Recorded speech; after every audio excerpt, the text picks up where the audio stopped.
pauvreté. Quand je présentais en 90, j'ai dit ici, là, dans la cour, là, il dit le Burkina Faso, tout le Burkina Faso est rempli d'or. Les journalistes ont pris ça, ils sont allés dans Sylvaya, les premiers numéros de Sylvaya.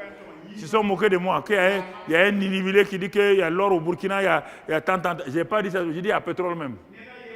C'est ça qu'ils ont, ça les a choqués. Le gars de Sylvaya est là encore. Tu entends? 10 ans plus tard, on dit que tout le pays est rempli d'or. J'ai cherché des journalistes, on dit qu'il n'est plus là-bas. Ah, moi je suis comme ça, hein? Je vais t'appeler. Tu as écrit ça, il faut décrire maintenant.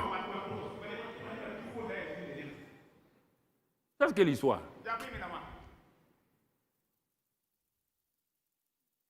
Quelle histoire? Pendant 20 ans, j'ai dit au chef d'État africain de l'Afrique de l'Ouest, il y aura le problème de la Libye, ça va venir ici. Que vous ne le voulez pas, il y aura problème, un problème qui j'ai vu, problème en Libye. L'Afrique de l'Ouest là, je ne connaissais pas le mot djihadiste, mais je leur ai dit simplement, il y a une religion qui veut prendre en otage l'Afrique de l'Ouest. Et il veut prendre le Burkina comme lieu de centre. J'ai dit dans les palais, tous les présidents rient. Ils rient. Quand ça s'approchait, j'ai fait la grande nuit de prière. Vous étiez là, non? Vous parlez des sports. J'ai dit encore, j'ai amené la carte du Burkina. J'ai dit, en ce temps, le Mali n'était pas envahi. J'ai dit, le danger vient du nord. Nord de la Libye, nord du Mali, nord du Burkina, nord de la Côte d'Ivoire.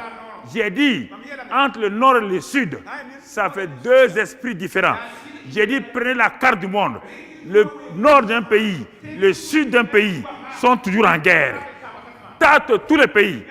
L'Amérique des États-Unis, le nord et le sud ont eu leur guerre civile. Partout, le nord et le sud ont deux religions différentes. Si vous me défiez, prenez vos géographies. Le nord et le sud des pays, deux religions différentes. Deux esprits différents. Je leur ai dit, au palais des sports, faites attention, fermez. Ils n'ont pas fermé. Maintenant, tout le monde dit qu'on est envahi. Je me suis tué. Dieu m'a dit de parler, pas pour le moment. Je me suis tué pour le moment. Je laisse les gens. Pas jouer avec moi. Hein. Dieu suscite des voix prophétiques pour parler aux gens, ils ne veulent pas.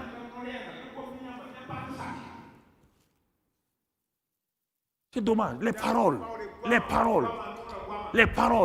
Faites attention à vos paroles. Non, on va parler. Parler? Tu te tues? Ne parle pas comme ça. Vous croyez que c'est être Joe de parler mal de lui, de soi-même? C'est pas bien. Si quelque chose me frustre, c'est les paroles des gens. Hein? Je suis faible. Dieu dit, ne dis pas que tu es faible. Même Paul a fait cette erreur-là. Il dit, j'ai prié, gêné. Oh Dieu, j'ai gêné. J'ai un problème.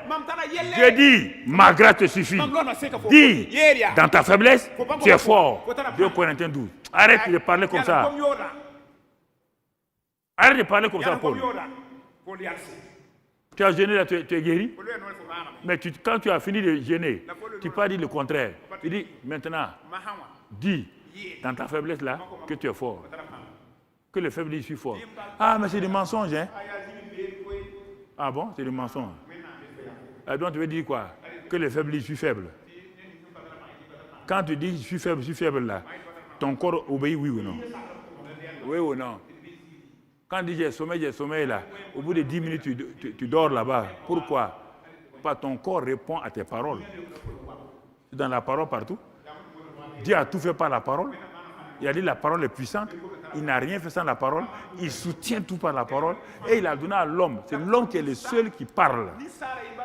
Il n'a pas donné S'il avait donné aux animaux de nous parler, les animaux allaient nous parler des choses dures. On dit, mais toi, incrédule comme ça. C'est vous, il n'a pas donné aux animaux de parler. C'est à l'homme.